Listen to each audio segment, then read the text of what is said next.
प्रिय दर्शकों, भारत में गीता एक पुस्तक नहीं बल्कि देववाणी है। श्रीमद् भगवद गीता हिंदुओं का न केवल एक पवित्र ग्रंथ है बल्कि एक सफल जीवन जीने का सार इसमें छिपा है। महाभारत के अनुसार कुरुक्षेत्र के मैदान में युद्ध शुरू होने से पहले भगवान श्री कृष्ण ने अर्जुन को कुछ उपदेश सुनाए थे जो गीता के नाम से प्रसिद्ध है। वेद व्यास द्वारा रचित महाकाव्य महाभारत के भीष्म पर्व का एक उपनिषद है गीता। गीता के 18 अध्यायों में लगभग 700 श्लोकों के माध्यम से श्री कृष्ण ने अर्जुन को धर्म कर्म से जुड़े उपदेश दिए हैं। दर्शकों, गीता एक स्वतंत्र ग्रंथ नहीं है, यह महाभारत नामक विशाल ग्रंथ का एक हिस्सा है। महाभारत के 6वें अध्याय का नाम है भीष्म पर्व। गीता इसी भीष्म पर्व का एक हिस्सा है। गीता में कुल 18 अध्याय है। कुछ लोग मानते हैं कि श्री कृष्ण ने अर्जुन को महाभारत के युद्ध के दौरान प्रतिदिन एक एक अध्याय सुनाया होगा, क्योंकि महाभारत का युद्ध 18 दिन चला था। सच यह है कि पूरी गीता सुनने के बाद ही अर्जुन युद्ध के लिए तैयार हुए थे। गीता में कुल 701 श्लोक यानी गीत है। इनमें से लगभग 575 गीत श्री कृष्ण ने युद्ध के मैदान में घोड़ों की लगाम थामे हुए बहुत ही कम समय में गाए होंगे, ताकि शंख बजते ही अर्जुन युद्ध करना शुरू कर दे। गीता के श्लोक गद्य में नहीं है और न ही गणित के सूत्र है। ये गीत है और इन्हें गाया जाता है। भागवत और श्री भगवद गीता दोनों बिल्कुल अलग अलग है। हाँ, दोनों के केंद्र में श्री कृष्ण है। श्रीमद् भगवद गीता दर्शन शास्त्र की पुस्तक है, जिसके वक्त कृष्ण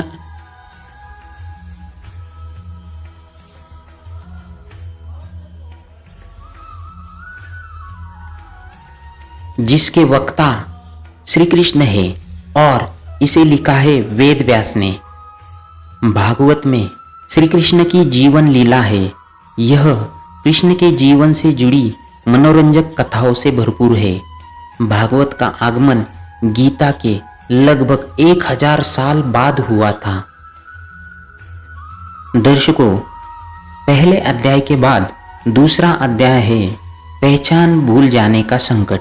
इस अध्याय में एक बहुत ही अहम बात बताई गई है, वह है जीवन में समस्याओं का जन्म। जैसे कुरुक्षेत्र के मैदान में युद्ध के लिए पहुंचे अर्जुन सामने खड़ी कौरवों की विशाल सेना को देखकर कहते हैं कि युद्ध नहीं करूंगा। ऐसा बिल्कुल नहीं है कि अर्जुन कौरवों की विशाल सेना को देखकर घबरा गए या वे अपने युद्ध करने के दायित्व से भाग रहे थे, क्योंकि युद्ध तो निश्चित था और ये भी पता था कि कौन कौन से योद्धा किस तरफ से लड़ेंगे। फिर अर्जुन के मन में यह समस्या क्यों आई कि वह युद्ध नहीं लड़ेंगे?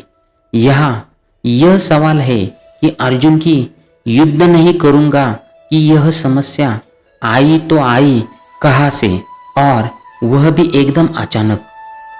यहाँ निश्चित ही गीता का ज्ञान हर व्यक्ति को जीवन तथा श्री भगवद गीता से जुड़े उन तमाम सवालों के जवाब खोजने में मददगार साबित होता है, जो उसके मन मस्तिष्क में अक्सर घूमते रहते हैं।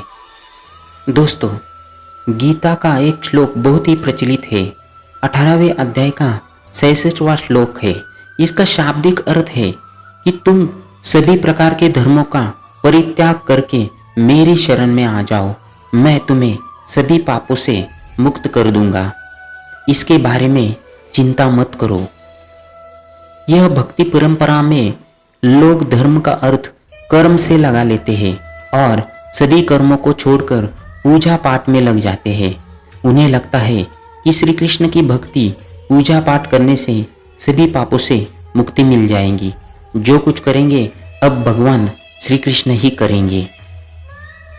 तो दोस्तों, भगवत गीता के बारे में ये कुछ रोचक बातें थी।